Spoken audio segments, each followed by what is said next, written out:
Okay, hello. I want to just see if I can think out loud about a lot of these old Mario associations that I've been discussing uh, for a long time on this channel. Basically, because there is a recurring theme that I want to focus in on. I want to hone in on this theme, and I've I've honed in on it in the past, but it's the the octopus.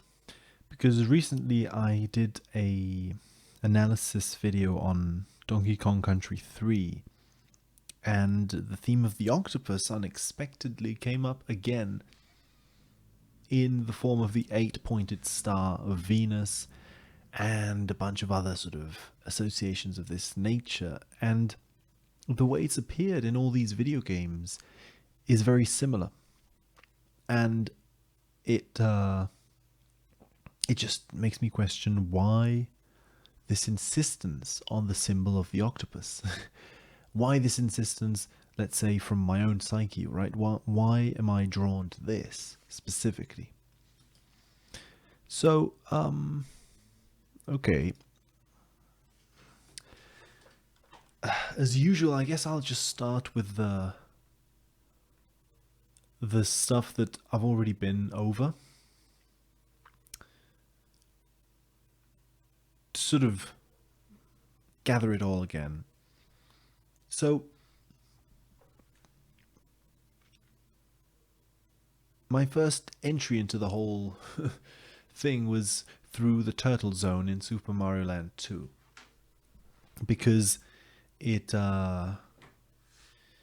it leads to the whale zone. So, in fact, I think the turtle zone is the whale in a sense, right? So, right. Okay, so I want to look at it more in depth than I usually do. You enter through the turtle, you reach the whale, and then the boss is an octopus. Yeah, the boss is an octopus. So, turtle to whale to octopus. Now, the thing that I haven't mentioned in other videos is that this turtle, if I were to associate it to a number, the first thing that comes to mind is that its shell is decorated with 1, 2, 3, 4, 5, 6. So with hexagonal, sort of hexagon, I think it's called. 6, the number 6.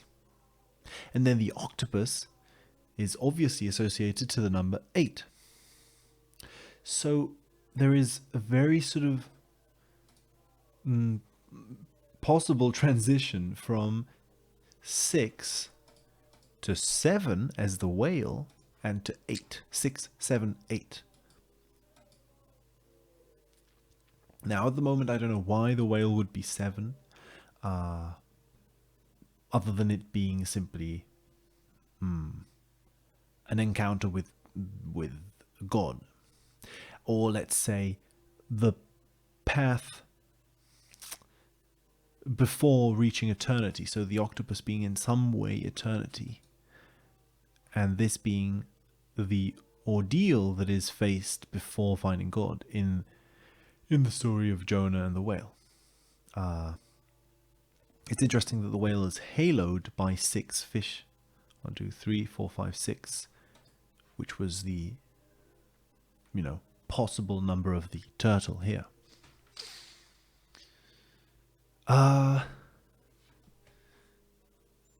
So, okay, there's this. I've gone over it again and again, but the Donkey Kong Country 3 video really put a new spin on it for me, because it really focused on the number 8 as disassociated from the octopus. So simply the number 8 in its own symbology, and it seemed to connect itself very closely to Venus, Ishtar, and just these sort of goddesses, and it being the star of Venus, the 8-pointed star.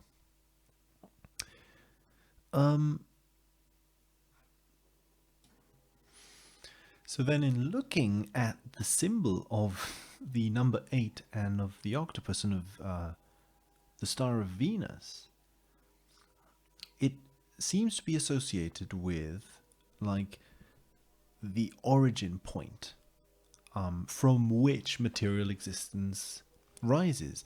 In fact, in the Bhagavad Gita, the sacred text, the material world is also divided into 8 sort of components,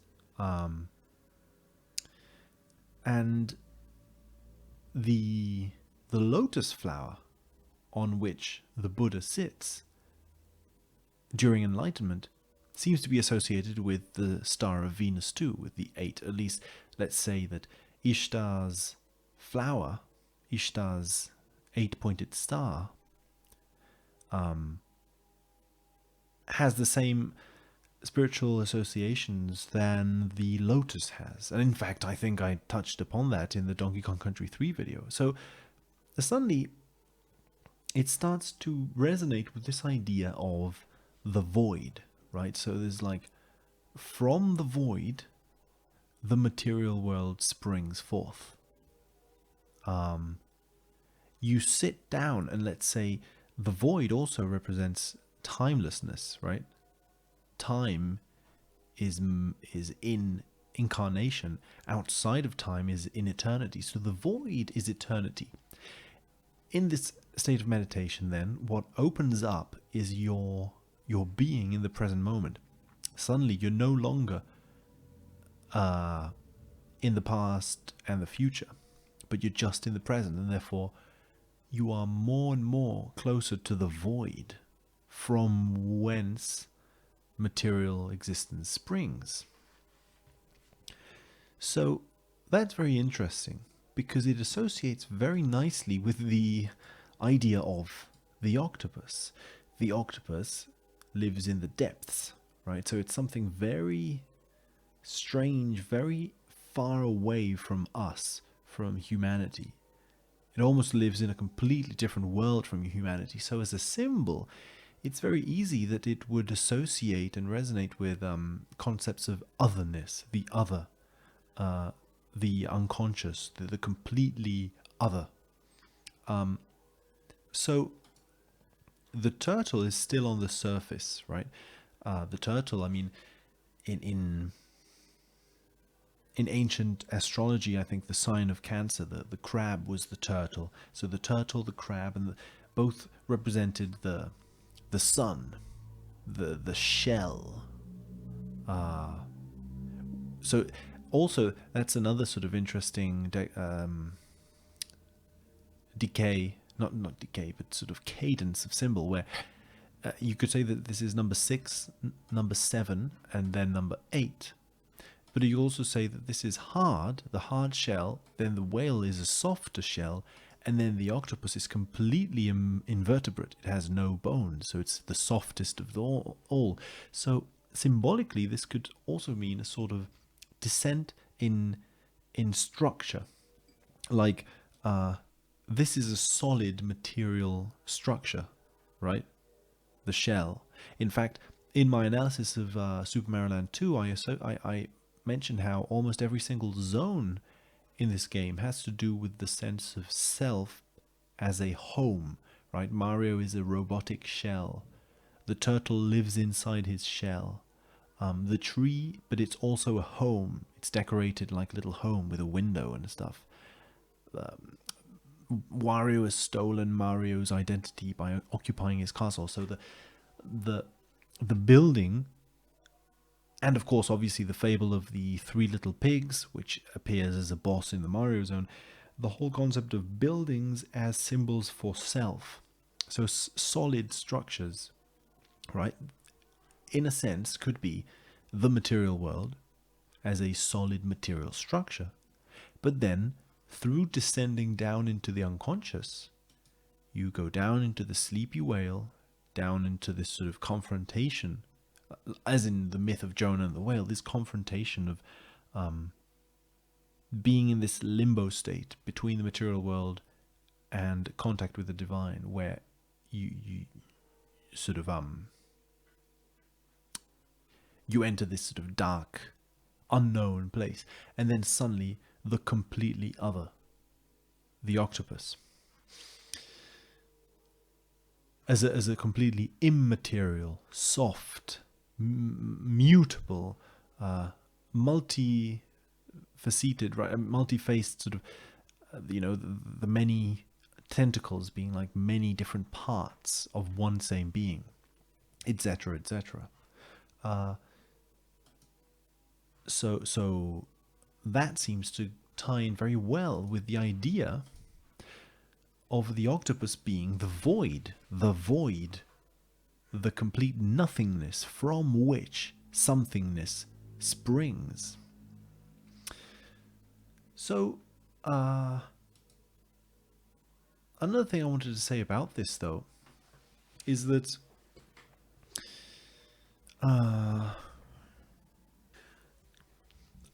another theme which has appeared in my analyses seems to be this connection between the octopus and the genitals, right? In fact, I noticed this in Zelda, where Link, again in a very like Freudian or Jungian analysis, uses his sword, a classic phallic symbol, to beat this sort of tentacled boss, which almost looks like a sort of like the insides of a body with all the veins. It looks like the insides of the reproductive organs. So he's slashing this with his symbolically phallic sword, and just after doing that, Ruto sort of interprets the situation as being an offer of marriage. He sort of interprets that Link is going to be her fiancé. So there's sort of this weird connection between the beating of the boss within Jabu Jabu as being a symbolic act of marriage or a symbolic sexual act. So suddenly this kind of makes sense in various ways with this symbolism, because suddenly the lotus is where the Buddha sits. So again, in a more sort of practical side, in the practical side of Kundalini yoga, this state of meditation also represents an opening of the chakra, of the lower chakra, and therefore an opening of Kundalini energy rising from the base of the body up through the body. So it opens in the sexual center. That's where the energy is stored, and then rises up. So precisely, if the lotus flower is the octopus, then the octopus is the hidden, as in unconscious, sexual side of oneself, which simultaneously is the void, because the sexual side of oneself is symbolically a creative, but symbolically and actually a creative function, right? It gives birth to life. So in that sense, the void gives birth to the non-void, to the created, to the emanated. It has this symbolic sexual side to it. So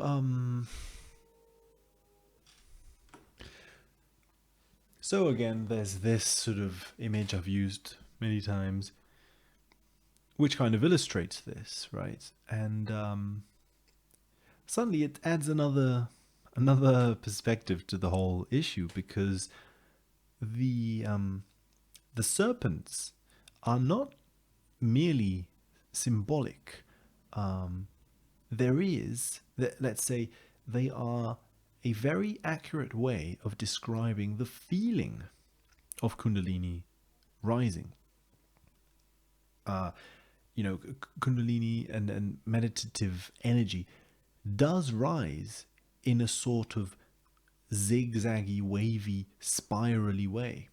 That is at least how it is felt to rise by the body. It feels as if currents of energy are rising through you. And not just one current of energy, but let's say many different lines or ropes going up and down and zigzagging all around you. That is how it is felt, right? So it is very accurate to portray it as two snakes. But just as it is two snakes, I think it could be many snakes.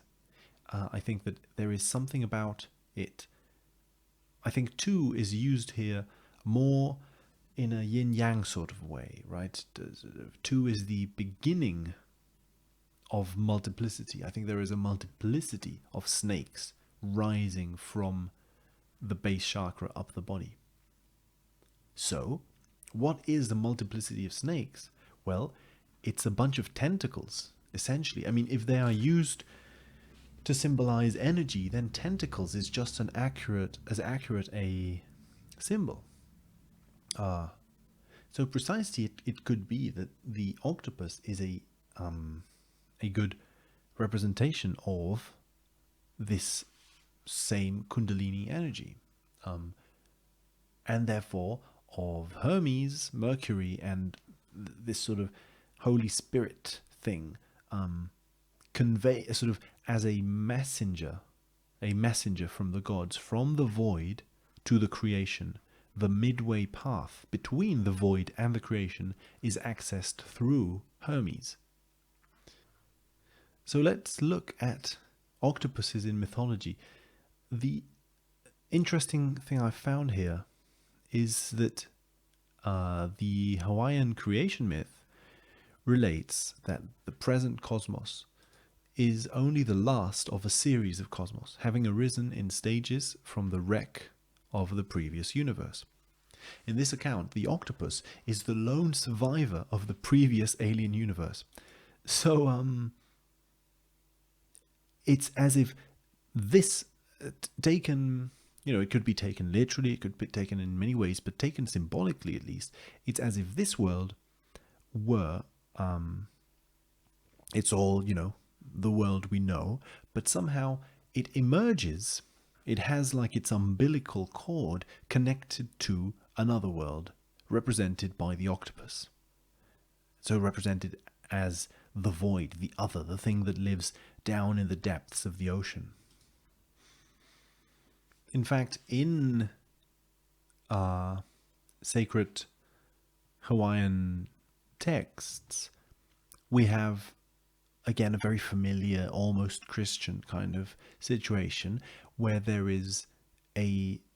I haven't read through this very well, but... and of course, it may be kind of rude to call it Christian, but I definitely see there's a sort of a connection between this aspect of three male figures and a woman. A woman being like the Virgin Mary or the Shekinah, Sophia, this sort of archetypal goddess figure, and then three, a trinity of men being Kane, the originator god, Ki, a man, and Kanaloa, which is a great octopus.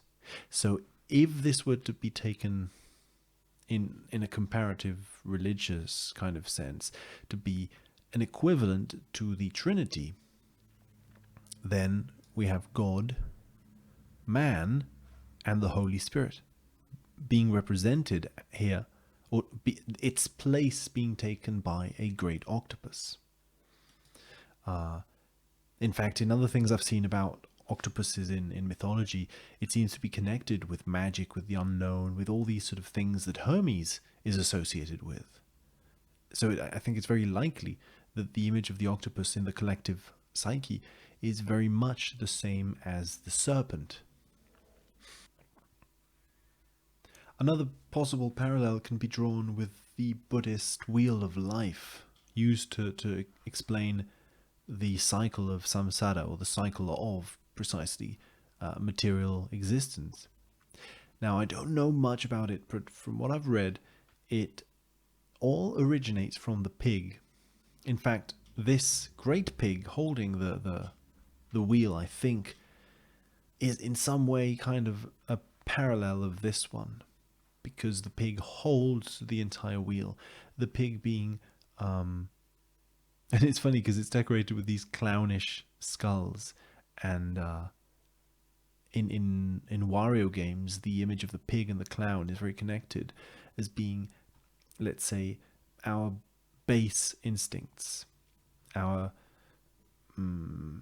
traditionally called animalistic urges of being, I don't know, being lazy, being all you want, all you do is just sort of waking up, eating, sleeping, like just completely automatic,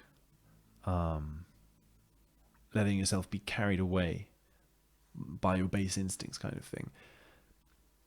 So the pig, I think, is the primordial thing from which it springs, from which the whole of samsara springs, the pig as a symbol within us. But then there is also a trinity of animals. There's the pig, the snake, and the bird. Again, in a sort of parallel with Christianity, it could be taken as a sort of the pig as the sort of lower side of this aspect, the bird as the upper side of this animalistic aspect, and the snake as a sort of again a zigzag mercurial kind of intermediary between the two. But essentially all animals, right? It's all pure animal. And then from the animal, the duality emerges, the yin and yang. And then from that, the 6 different aspects of samsara. So here also another kind of possible interpretation of this emerges, because the turtle is divided into six sides on its shell. And it's being a hard, robust shell representing the material world could precisely represent the 6 worlds of samsara.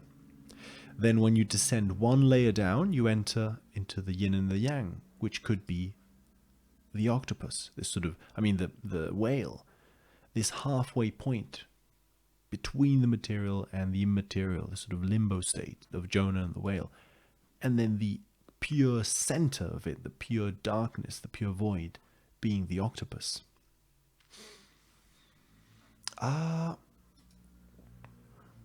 Of course, the game is called the 6 golden coins, which need to be collected in order to enter the castle where Wario is, and Wario is the pig, the clown. So in a sense, Wario is the octopus too. It's sort of, you need to collect or sort of